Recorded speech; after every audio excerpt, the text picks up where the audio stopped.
ನಮ್ಮಲ್ಲಿ ಒಂದು 3-4 ಜನ ಮಹಿಳೆಯರು ಕೂಡ ಇದ್ದಾರೆ. ಅವರಿಗೆ ಯಾವ ನಿಲ್ದಾಣಗಳಲ್ಲಿ ಅವಕಾಶ ನೀಡ್ತಾ ಇಲ್ಲ.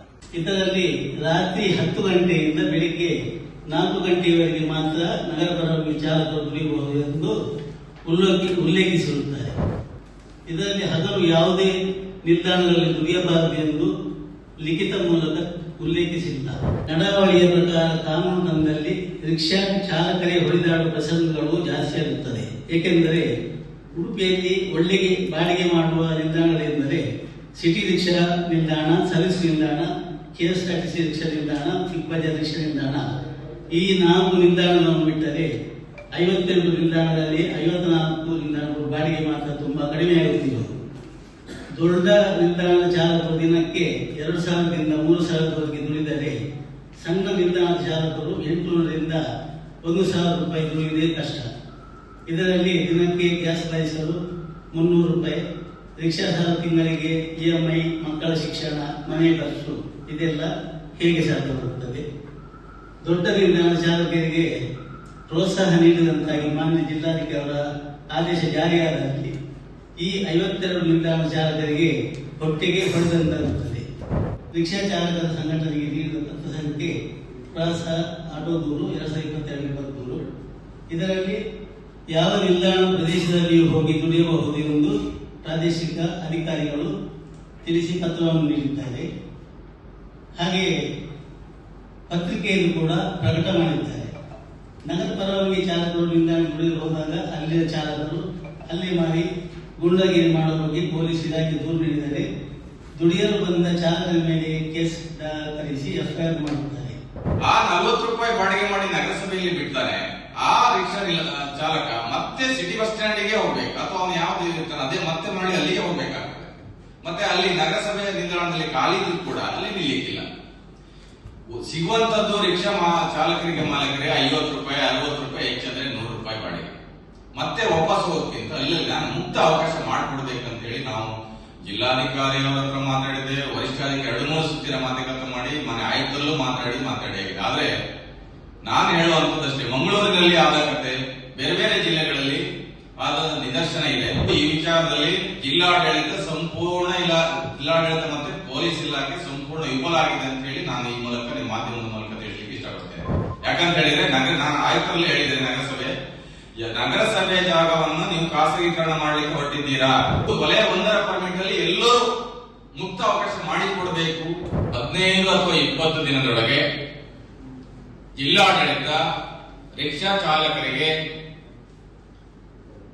ಮುಕ್ತ ಅವಕಾಶ, ಯಾವುದೇ ಷರತ್ತಿಲ್ಲದೆ ಸಿಟಿ ಒಳಗಡೆ ಮುಕ್ತ ಅವಕಾಶ ಮಾಡಿಕೊಡದಿದ್ರೆ ನಾನು ಈಗಾಗಲೇ ನಮ್ಮ ಕರ್ನಾಟಕ ರಕ್ಷಣಾ ವೇದಿಕೆ ರಾಜ್ಯಾಧ್ಯಕ್ಷರಾಗಿರ್ತಕ್ಕಂಥ ಮಾನ್ಯ ಟಿ.ಎ. ನಾರಾಯಣಗೌಡರ ಬಳಿ ಮಾತಾಡಿ ಮಾನ್ಯ ಸಾರಿಗೆ ಸಚಿವರ ಹತ್ರ ಕೂಡ ಈ ಒಂದು ದೂರನ್ನು ಸಲ್ಲಿಸಲಿಕ್ಕಿದ್ದೇವೆ. ಅದರ ಮುನ್ನ ದೊಡ್ಡ ವಿಷಯ ಏನಲ್ಲ, ಕಾನೂನು ಉಲ್ಲಂಘನೆ ಏನಲ್ಲ. ಕಾನೂನು ಏನಿದೆ, ಕಾನೂನು ಪ್ರಕಾರವಾಗಿ ಹೈಕೋರ್ಟ್ ಆದೇಶ ಕೂಡ ಇದೆ, ಎಲ್ಲಿ ಬೇಕಾದ್ರೆ ದುಡಿಬಹುದು ಅಂತಿದೆ. ಹಾಗಾಗಿ ಅದು ಕೂಡಲೇ ನೀವು ಉಡುಪಿ ಜಿಲ್ಲೆಯಲ್ಲಿ ಇದನ್ನು ಜಾರಿ ತರಲಿಲ್ಲ ಅಂದ್ರೆ ನಾವು ಮಾನ್ಯ ನಾರಾಯಣಗೌಡರ ಹತ್ರ ಈಗಾಗಲೇ ನಾನು ಮಾತಾಡಿದ್ದೇನೆ, ಮಾನ್ಯ ಸಾರಿಗೆ ಸಚಿವರ ಹತ್ರ ಕೂಡ ಈ ಪ್ರಸ್ತಾವನೆ ಇಟ್ಟು ಉಡುಪಿ ಜಿಲ್ಲೆಯಲ್ಲಿ ಮಾಡ್ತಾ ಇಲ್ಲ ಅಂತ ಹೇಳುವಂತ ಒಂದು ಸಮಸ್ಯೆಯನ್ನು ಅವರಿಗೆ ವಿವರಣೆ ಕೊಡ್ಲಿಕ್ಕಿದೆ.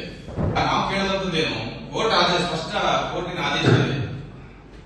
ಏನು, ವಲಯ 1ರ ಪರವಾನಿಗೆ 7 ಕಿಲೋಮೀಟರ್ ಒಳಗೆ ಎಲ್ಲಿ ಬೇಕಾದ್ರೂ ಬಾಡಿಗೆ ಮಾಡಬಹುದು ಅಂತೆ.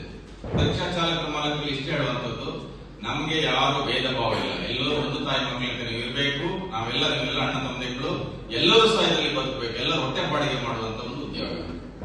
ನಾನೀಗ 1984 ಮೇ ತಿಂಗಳಿಂದ ರಿಕ್ಷಾವರೆಗೆ 40 ವರ್ಷ ಸರ್ವಿಸ್ ಮಾಡಬೇಕಿದೆ. ನಾವು ಒಂದು ಟೈಮಲ್ಲಿ ಯಾವುದೇ ಜಾಗದಲ್ಲಿ ನಿಲ್ದಾಣದಲ್ಲಿ ಹೋಗಿ ನಿಂತಿದ್ರೆ ಅಲ್ಲಿ ಅವರು ನಮ್ಮ ಹತ್ರ ಬಾಡಿಗೆ ಬಗ್ಗೆ ಮಾತಾಡ್ತಿರ್ಲಿಲ್ಲ.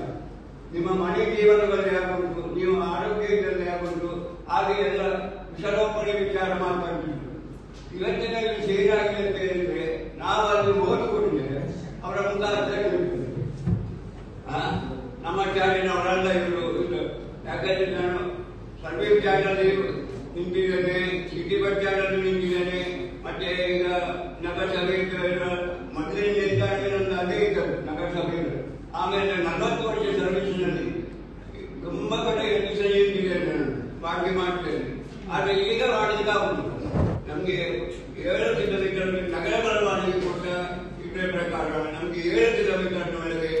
ಯಾವುದೇ ನಿಲ್ದಾಣದಲ್ಲಿ ನಿಲ್ಲಿಗೆ ಮಾನ್ಯ ರಕ್ಷಣಾ ವೇದಿಕೆಯವರು ಎಲ್ಲರೂ ಸೇರಿಕೊಂಡು ಅವಕಾಶ ಮಾಡಿಕೊಡ್ಬೇಕಂತ ಹೇಳಿ ನಾನು ಈಗೆಲ್ಲ ಇಲ್ಲಿ ನಡೆದಿರೋರಿಗೆ ಎಲ್ಲರಿಗೂ ವಂದಿಸುತ್ತಾ ನನ್ನ ಒಂದೆರಡು ಮಾತುಗಳನ್ನು ನಮಗೆ ದುಡಿಲಿಕ್ಕೆ ಬಿಡುವುದಿಲ್ಲ. ನಮಗೆ ಪರ್ಮಿಟ್ ಹೇಗೆ ಕೊಟ್ಟಿದ್ದಾರೆ?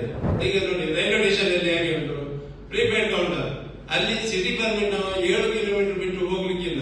ಅಲ್ಲಿ ಎಲ್ಲಿಗೆ ಸಹ ಬಾಡಿಗೆ ಬಂದ್ರೆ ನಾರ್ಮಲ್ 25-35 ಕಿಲೋಮೀಟರ್ ಬಂದ್ರೆ ಸಹ ಅವರಿಗೆ ಚೀಟಿ ಕೊಟ್ಟು ಕಳಿಸ್ತಾರೆ. ಅಲ್ಲಿ ಆಕ್ಸಿಡೆಂಟ್ ಆದ್ರೆ ಪ್ರೀಪೇಡ್ ಕೌಂಟರ್ ಒಂದು ಹೊಣೆ ಇದ್ದಾನೆ ಅದಕ್ಕೆ.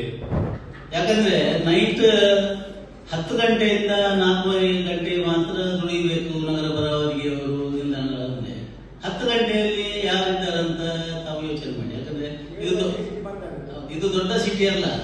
11 ಗಂಟೆ ಆದ ಕೂಡಲೇ ನಿಲ್ದಾಣ ಇಡೀ ಪೇಟೆ ಖಾಲಿ. ನಮ್ಗೆ ಮನೆಯಲ್ಲಿ ಜಾಗ ಇಲ್ಲ ಅಂದ್ರೆ ಮನೆಗೆ ಹೋಗ್ಬೇಕು ಆ ಸ್ಟ್ಯಾಂಡ್.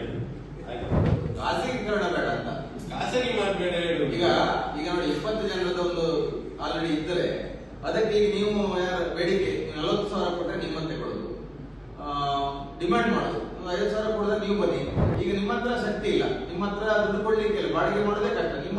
ಇವ್ರು ಕೊಡ್ತಾರೆ 40,000, ಇವ್ರು ನನ್ನ ತಗೊಳ್ಳೋದು, ನಿಮ್ದೊಳಗೆ ಬಲಿಕ್ಕಿಲ್ಲ. ಇವ್ರ ಹತ್ರ ಬಲಿಸ್ತಿದ್ದಾರೆ, ಅವ್ರು ದುಡ್ಡು ಆಯ್ತು ಬನ್ನಿ ನೀವು 5,000 ಕೊಡಿ, ನಮ್ಮ ಒಟ್ಟಿಗೆ ಸೇರ್ಕೊಡಿ. ನೀವೇನ್ ಮಾಡ್ತೀರಿ ಪಾಪ? ನಾನು ಹೇಳುವಂತದ್ದು ಇಷ್ಟೇ, ಇದರಲ್ಲಿ ಸಂಪೂರ್ಣ ಪೊಲೀಸ್ ಇಲಾಖೆ ಮತ್ತೆ ಜಿಲ್ಲಾಡಳಿತ ಮತ್ತೆ ವಿಫಲ ಆಗಿದೆ ಅಂತ ಹೇಳಲಿಕ್ಕೆ ನಾನು ಖಂಡಿತ ಬಯಸ್ತೇನೆ. ಯಾಕಂತ ಹೇಳಿ ನಾವು ಎಷ್ಟು ಬಾರಿ ಮನವಿ ಮಾಡಿದ್ರು ಕೂಡ ಇವರು ಯಾವ ನಡವಳಿಕೆ ಮಾಡಲಿ ಏನೇ ಮಾಡಲಿ ನಾನು ಹೇಳುವಂತದ್ದು ಕೋರ್ಟ್ ಆದೇಶ ಏನಿದೆ ಆ ಪ್ರಕಾರ ಮಾಡಿ ಅಂತ ಹೇಳುವಂಥದ್ದು ನಮ್ಮದು ಕೋರಿಕೆ ಇಷ್ಟೇ. ಅಂತ ಹೇಳಿ ಕಾನೂನು ಬಿಟ್ಟು ಯಾವುದು ಕಾನೂನನ್ನ ಪ್ರಶ್ನೆ ಮಾಡುವಾಗ ಯಾರಿಗಿಲ್ಲ, ಕೋರ್ಟ್ ಆದೇಶ ಅದರ ಪ್ರಕಾರ ಮಾಡಲಿ ಅಂತ.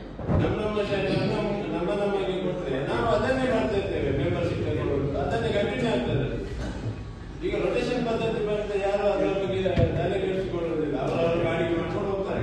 ವರಿಷ್ಠಾಧಿಕಾರಿಗಳವರಿಗೆ ಒಂದು 4 ಸ್ಟ್ಯಾಂಡ್ನಲ್ಲಿ ಪೊಲೀಸ್ ವ್ಯವಸ್ಥೆಯನ್ನು 1-2 ತಿಂಗಳು ಇಡಿಸಲು, ಆವಾಗ ತನ್ನಷ್ಟಕ್ಕೆ ಅದನ್ನ ಹದ್ದುಬಸ್ತಿಗೆ ತರಲಿಕ್ಕೆ ಆಗ್ತದೆ ಅಂತ ನಾವು ಮನವಿ ಮೂಲಕ ನಾವು ಅವರಿಗೆ ತಿಳಿಸಿದ್ದೇವೆ. ಸಣ್ಣ ಸಣ್ಣ ನಿಲ್ದಾಣಗಳಲ್ಲಿ ಬಾಡಿಗೆ ಇರುವುದಿಲ್ಲ. ಈಗ ದೊಡ್ಡ ನಿಲ್ದಾಣದಲ್ಲಿ 2-2.5 ಸಾವಿರ ದುಡಿದ್ರೆ ಸಣ್ಣ ನಿಲ್ದಾಣದವರು 800-1,000 ದುಡಿಬಹುದು.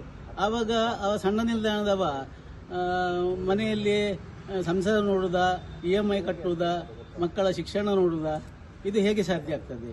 ಅವರವರ ಸ್ಟ್ಯಾಂಡ್ ಅವರವರಿಗೆ ಅಂತ ಇದು ನಿಯಮ ಮಾಡಿದ ಕೂಡಲೇ ಈ ಹಿಂದೆ ಏನಾಗಿದೆ, ಯಾರು ಕೂಡ ಸ್ಟ್ಯಾಂಡಿಗೆ ಬಂದರೆ ಬರಲಿಕ್ಕೆ ಬಿಡ್ತಾ ಇರಲಿಲ್ಲ.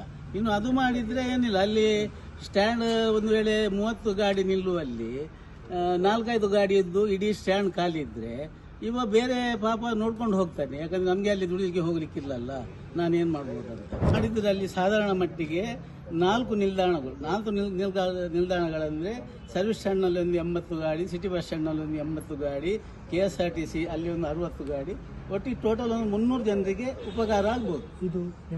ಇದು ಸಾಧಾರಣ 2.5 ಸಾವಿರ, ಸಾಧಾರಣ ಮಿನಿಮಮ್ 2,000 ಮಂದಿಗೆ ಅನ್ಯಾಯ ಆಗ್ತಾ ಇದೆ. 7 ಕಿಲೋಮೀಟರ್ 58 ಸ್ಟ್ಯಾಂಡ್ 4 ಸ್ಟ್ಯಾಂಡ್ಗಳಿಗೆ ಮಾತ್ರ ಉಪಕಾರ. ಎಲ್ಲರೂ ಒಂದಾಗಬೇಕು. ಈ ಏನೇನು ಗುಂಪು ಘರ್ಷಣೆ ಮಾಡಿ ಹೊಡೆದಾಟ ಇನ್ನೊಂದು ಮಾಡಿ FIR ಕಾನೂನು ಇದು ಕೋರ್ಟು ಕೇಸು ಇನ್ನೊಂದು ಬೇಡ. ಈ ರಿಕ್ಷಾ ದುಡಿಯುವಲ್ಲಿ ಚಾಲಕರಾಗಿ ಹೆಚ್ಚು ಸಾಧಾರಣ ಗಂಡಸರಿದ್ದಾರೆ. ಇದರಲ್ಲಿ ಉಡುಪಿಯಲ್ಲಿ ಒಂದು 3-4 ಜನ ಮಹಿಳೆಯರು ಕೂಡ ಇದ್ದಾರೆ.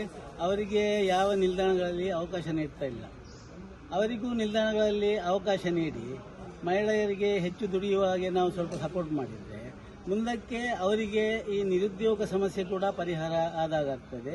ಮತ್ತು ಒಂದು 10-15 ಜನ ಮಹಿಳೆಯರು ಈಗ ರಿಕ್ಷಾ ದುಡಿಯುವಲ್ಲಿ ಆಸಕ್ತಿ ತೋರಿದರೆ ಹೆಚ್ಚಿನ ಮಹಿಳೆಯರೆಲ್ಲ ರಿಕ್ಷಾ ಕೂಡ ದುಡಿಬಹುದು, ಇದರಲ್ಲಿ ಕೂಡ ಸಂಪಾದನೆ ಆಗ್ತದೆ. ಹಾಗಾಗಿ ಇದನ್ನು ಕೂಡ ಒಂದು ಯಶಸ್ವಿ ಆಗುವಂಥ ಒಂದು ಕಾರ್ಯಕ್ರಮವನ್ನು ಮಾಡಬಹುದು.